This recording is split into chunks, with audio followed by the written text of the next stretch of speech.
I do want to just jump right into this interview with one of our favorites here in Tennessee, and that is with Congressman Mark Green. He represents the 7th District in Tennessee.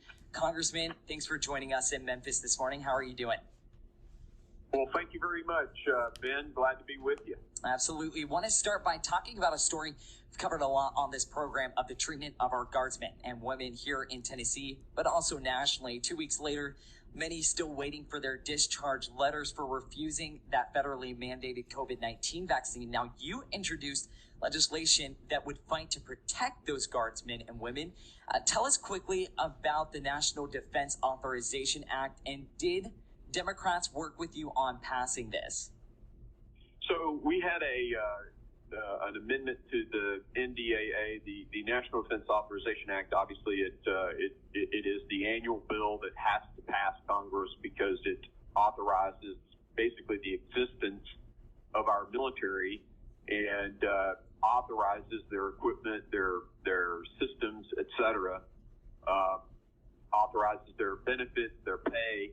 And I put an amendment on it, basically, or tried to put an amendment on it that would make the federal government, make the DOD pay the guardsmen and, consequently not allow them to be discharged. And, of course, the Democrats in the House wouldn't even hear the amendment. They basically claimed that the amendment was, not following the rules of the House and therefore couldn't be placed on the bill. So it was a procedural move on their part that really was false, and they chose essentially politics over our national security and over the welfare of our guardsmen nationwide. It's 62,000 guardsmen nationwide. Imagine the force losing almost four divisions worth of men and women. It is insane that the president is doing this.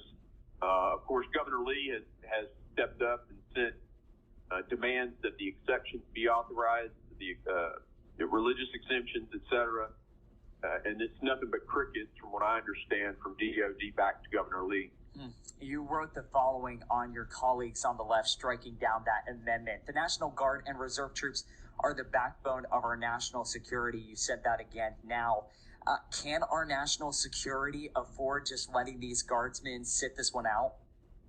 No, not at all. I mean, we're talking about, like I said, the equivalent of four divisions worth of troops are being basically sidelined, and it's unconscionable, particularly as the federal government, particularly DOD, is saying that China is a pacing threat. We've got a war in Ukraine and Europe. We've got a large portion of the force deployed to Poland and Romania in defense of those countries, our NATO allies, should Russia, in its buildup, decide to go in there. I mean, he's a totalitarian dictator. He said he's gonna take back the Baltic states. They're also NATO allies. So it makes no sense whatsoever. But hey, what do you expect from people who, in the midst of an oil and gas shortage resulting in massive price increases, actually gives almost 1 million barrels of our strategic reserve, which happens to be at the lowest it's been in 36 years, to the Chinese, whom they claim is our pacing threat enemy. So the upside down thinking of the anti-American thinking of Joe Biden and his administration continues its course. Let's shift to the economy and those price increases. Inflation report came out this week, 41-year record high. The National Federation of Independent Businesses, now that's a Tennessee-based association of small business owners, said its small business optimism index fell to 89.5 last month, the 6th straight month of readings below the 48-year average of 98. How is inflation affecting the small businesses here in the volunteer state? Well, the small businesses have to buy and transport their goods.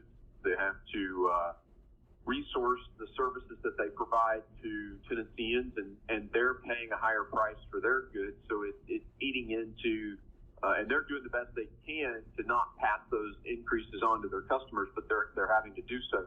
The average Tennessean is going to pay right now, the average Tennessee family, $52 extra $100,000, $5,200. That's what inflation is costing the average Tennessean. It is unconscionable. And I think the biggest portion of it is the president's assault on energy, not allowing leases, not allowing, when they do permit a lease, they don't allow them to do the seismic studies underneath the ground to make sure there's oil there before they build a rig. So they're not building rigs and they're not producing. So and regulation, way over regulating. So it is the downstream effects of that, and it's crushing the economy. I want to touch on something quickly that you have a lot of experience with, and I want to share that with our audience. Yesterday, the House passed amended burn pit legislation. You actually voted against it, and you have a reason why. First of all, tell us your experience with burn pits and the real issue that faces veterans affected by burn pit exposure. And again, why vote against it? What was inside that? Yeah, so, I had the experience. I went to Iraq twice and Afghanistan once, and when I was there, ran on a treadmill next to a burn pit. So you're breathing that foul and toxic stench in. I came home and was diagnosed with 2 primary cancers, thyroid cancer and colon cancer simultaneously. So obviously that's incredibly rare. Have no family history of either of those cancers, so I went and had a genetic test done at Vanderbilt, and they couldn't find any genetic markers for either of those cancers. It's hard to prove that it was from the burn pits, but I can't imagine that it came from anything else. I did vote against this because what this did is the way the money was structured, it put it into mandatory spending. Now, I think it's mandatory we take care of our veterans, but if you put it into mandatory spending, Congress can't oversight it. And look, the bureaucracies in Washington, D.C. aren't doing their job. We have to have congressional oversight. And so if you put the money there, you don't get congressional oversight. So that's unacceptable to me. If our veterans are going to be taken care of, I want Congress oversighting that care. And then they added a bunch of other tens of millions, hundreds of millions of dollars to this thing that had nothing to do with burn pit exposure. And it wound up, the total cost was $680 billion. I mean, the entire Defense Department budget is only like $800 billion. So the liberals basically used the backs of our veterans to try to pass through, because they know it's hard for people to vote against that stuff, but doing the right thing is sometimes hard. And so I opposed the bill.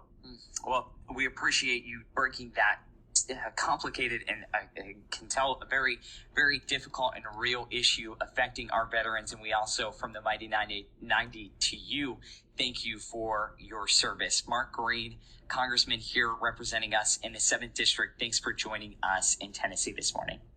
Thanks, Ben. Have a great rest of your day.